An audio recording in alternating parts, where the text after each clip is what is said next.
आप सीट ग्रहण करें। आप विद्यार्थी हैं, ये सही है, लेकिन आज ही यहाँ आप अभी मैं घोषणा करूँगा। हाँ, ये बहुत सौभाग्य की बात है कि आज सभा की अध्यक्षता आप ही करेंगे। बड़ी भयानक घाम लगता है।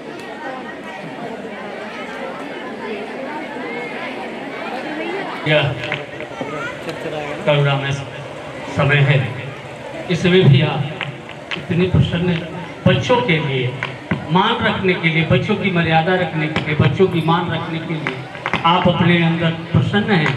यह वास्तव में ईश्वर की एक बहुत बड़ी कृपा है आपके ऊपर। तो समय को देखते हुए मैं सीधे बच्चों आपके चहेते श्री आदरणीय अर्जुन जी से चाहूँगा कि आप बच्चों के लिए आशीर्वचन में दो शब्द।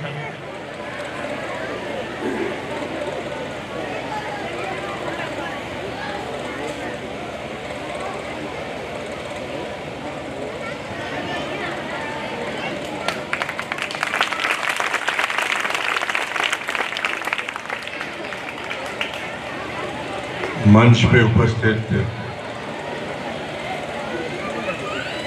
तमाम महानुभावों को मेरा सादर प्रणाम। मेरे समक्ष बैठे हुए मेरे प्यारे और दिल अजीज पांडव बच्चों, भाइयों और बहनों, आप सबको इस कुंतीपुत्र अर्जुन का प्रणाम।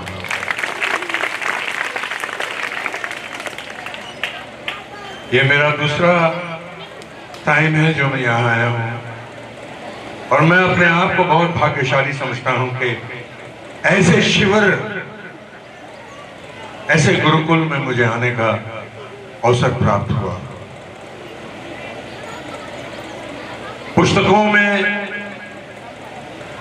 इतिहास में हमने गुरुकुल के बारे में सुना था, समझा था, लेकिन लाल बहादुर विद्यालय में आके मैं धन्य हो गया कि हकीकत में मैंने एक शिविर देखा है। इस शिविर की प्रशंसा, इस गुरुकुल की प्रशंसा इसलिए करता हूं मैं कि यहाँ का जो माहौल है, यहाँ का जो वातावरण है, वो कहीं मुझे ले जाकर अपनी महाभारत के उस गुरुकुल में खड़ा कर देता है। बात वो नहीं है कि मैं कहां खड़ा हूं, बात वो है कि उसका अर्थ क्या है, जो बच्चों आपके लिए बहुत ही मूल्य है। बच्चे लोग जरा चुप बैठना, मैं अच्छा बोलता हूं।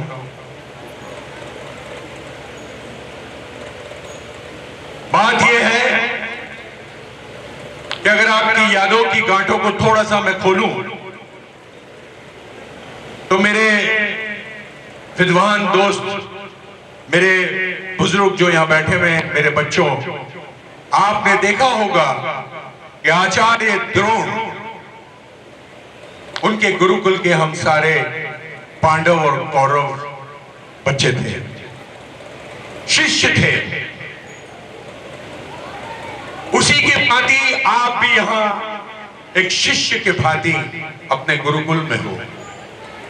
उस वक्त एक द्रोणाचार्य थे, आज न जाने अनेक द्रोणाचार्य हैं जो अपने अपने कार्यों में बड़े निपुण और विद्वान हैं। मैं उन सबको दंडवत प्रणाम करता हूं। मैं अपनी बात को वहीं से शुरू करता हूं कि गुरुकुल में जब हम बैठे थे, बच्चों, मेरी बात को सुनने से ज्यादा समझने की कोशिश करना। तो सीख तो सबको मिलती थी, सबको बताया जाता था कि सीखो, किस तरह से सीखते हो।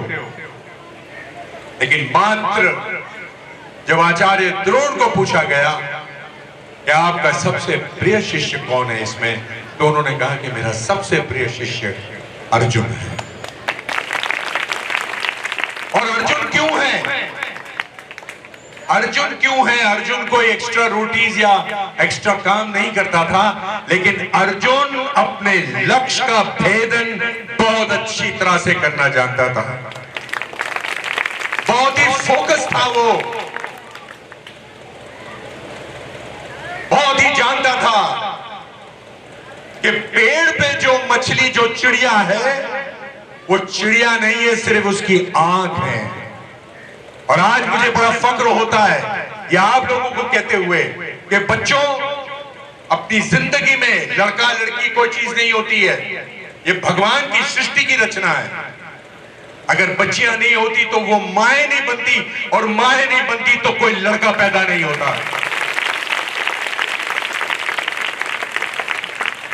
आगे बढ़ने से इतना कहूंगा कि आप जो कुछ भी सुन रहे हो, ये बच्चियां जो है बड़ी आदरणीय है, पूजनीय है। इनका मजाक नहीं उड़ाया करें, इनका अनादर नहीं करें। ये आज की बच्चियां कल की माएँ हैं, और कल की माएँ ये हो सकता है इनमें से कोई ऐसी लड़की आए जो हकीकत में इंदिरा गांधी का शेप ले, जो हकीकत में न जाने रानी झांसी बन सके। मेरे कहने का मतलब यह है कि अर्जुन क्यों निपुण था। मैं मुझे गर्मी को तो देख सकता हूं। अर्जुन क्यों फेवरेट था? कोई प्रॉब्लम नहीं है ना, बैठ के बोलो तो सर। अर्जुन इसलिए फेमस था कि अर्जुन बहुत ही निष्ठावान था। और जब आचार्य द्रोण को पूछा गया कि आप अर्जुन को क्यों पसंद करते हो, तो वासुदेव कृष्ण ने, तो आचार्य द्रोण ने कहा कि कल आना, मैं बताता हूं कि क्यों वो सबसे ज्यादा उचित है। उन्होंने पेड़ के ऊपर एक चिड़िया को रखा और बारी बारी सबको कहा कि तुम क्या देखते हो। सबने कहा पत्ते दिखते हैं, फल दिखते हैं, ये दिखते हैं, वो दिखते हैं। जब अर्जुन की बात आई तो अर्जुन को कहा कि अर्जुन तुम्हें क्या नजर आ रहा है? तो उन्होंने कहा कि आचार्य द्रोण, मुझे तो केवल उसकी आंख नजर आ रही है। आचार्य द्रोण ने कहा उठाओ अपने तीर और तुनीर और भेद दो। और वही हुआ कि उन्होंने बिल्कुल आंख पर के उसी भांति आप जितने भी सब लोग यहाँ हैं, एक अर्जुन बनना, और ये बनने की क्षमताएं सब में है, क्योंकि एक मिसाल है आपके पास। इसी शिविर, इसी गुरुकुल के अंदर एक ऐसा अर्जुन आया है जिसका नाम डॉक्टर संतोष पांडे है, जिसने यही नहीं बंबई में भी अपना झंडा गाड़ा है। और बंबई जो है बच्चे लोग, बहुत बड़ी, बहुत विशाल जगह है। वहां एक नाम बनाने के लिए आपको कुछ ऐसे करिश्मे करने पड़ते हैं जो सबसे अलग हो। और मुझे गर्व है, मुझे फक्र है, और मैं बधाई देता हूं उन टीचरों को जिसने ऐसे योद्धा को हमारे उस शहर में भेजा है, जो आज सबके समक्ष अकेला खड़ा है और सब उसको देखते हैं। मैं ये कोई प्रशंसा की कहानी नहीं सुना रहा हूं, मैं मात्र ये कह रहा हूं बच्चों लोग कि आप लोग कल के अर्जुन हैं, आप लोग कल की सुभद्रा हो, आप लोग कल के द्रौपदी हो, आप लोग वो हो जो हो सकता है कि कुंती बनके न जाने कितनों की रचना रच सकते हो। आप लोग तो वो हो कि अगर तय कर लो तो झांसी की रानी भी बन सकते हो, पद्मावती भी बन सकते हो। मैं आपको ये सीख देने नहीं आया हूं कि आप पढ़ाई में कितने अच्छे हो। मैं आपको ये सीखने देने आया हूं कि गीता का पहला अध्याय है, मात्र कर्म ही मनुष्य का धर्म है। आप लोग अपना कर्म करो, फल अपने आप आपके पास आ जाएगा। और कर्म क्या है? कर्म क्या है? अच्छे व्यवहार करना, अच्छी तरह से निष्ठावान होकर अपनी पढ़ाई करना, स्पोर्ट्स में भाग लेना, बस बी फोकस।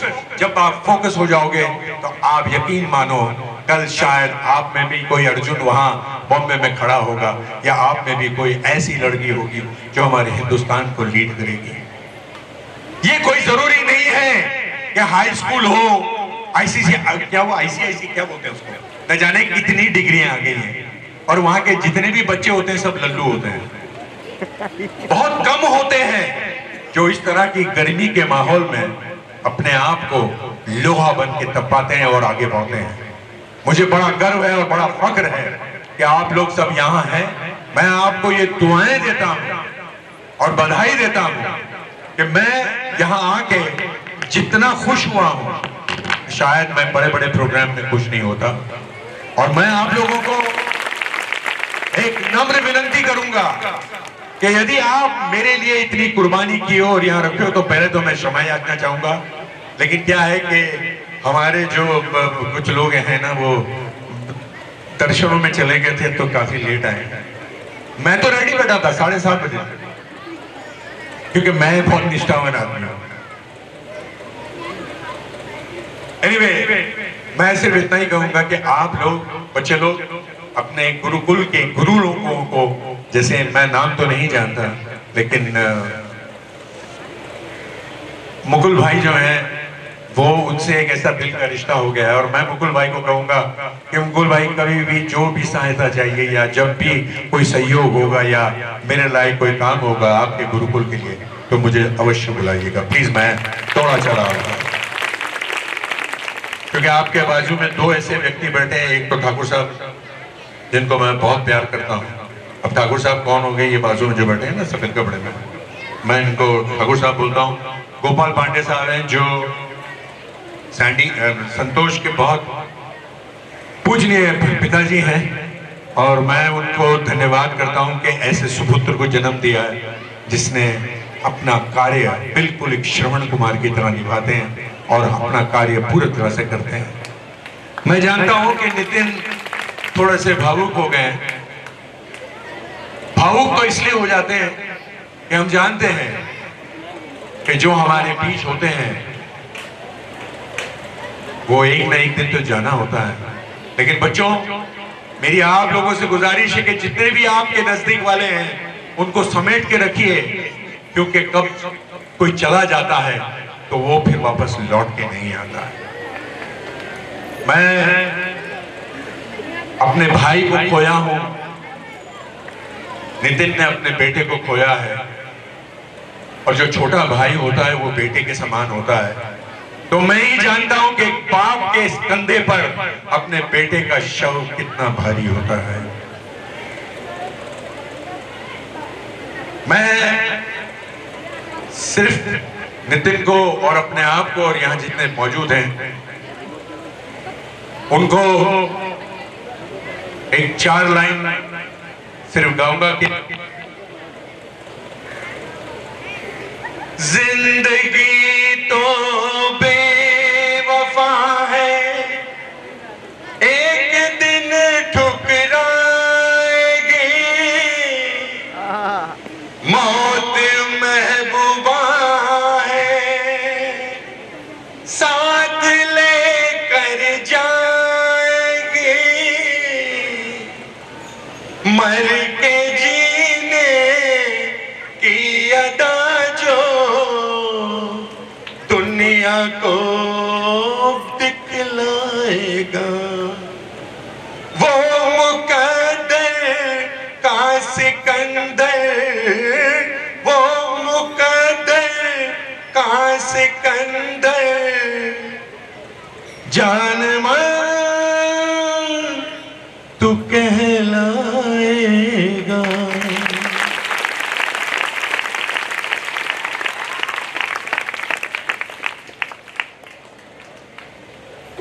मैं अपनी ओर से अपने भाई को और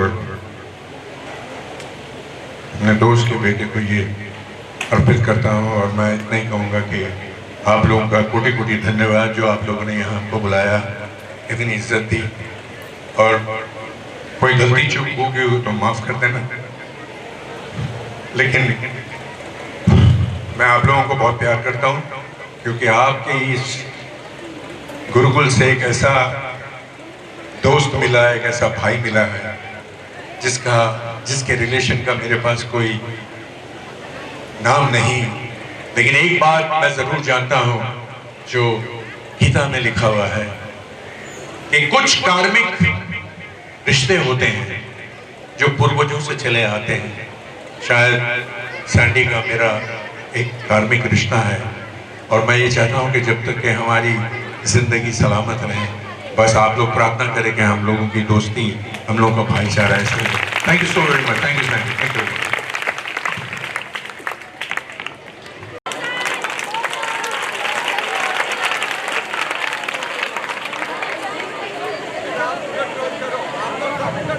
सब लोग इधर, सब लोग हाँ, इधर करो, हाथ ऊपर, हाथों को लगाएंगे, ताली बजा।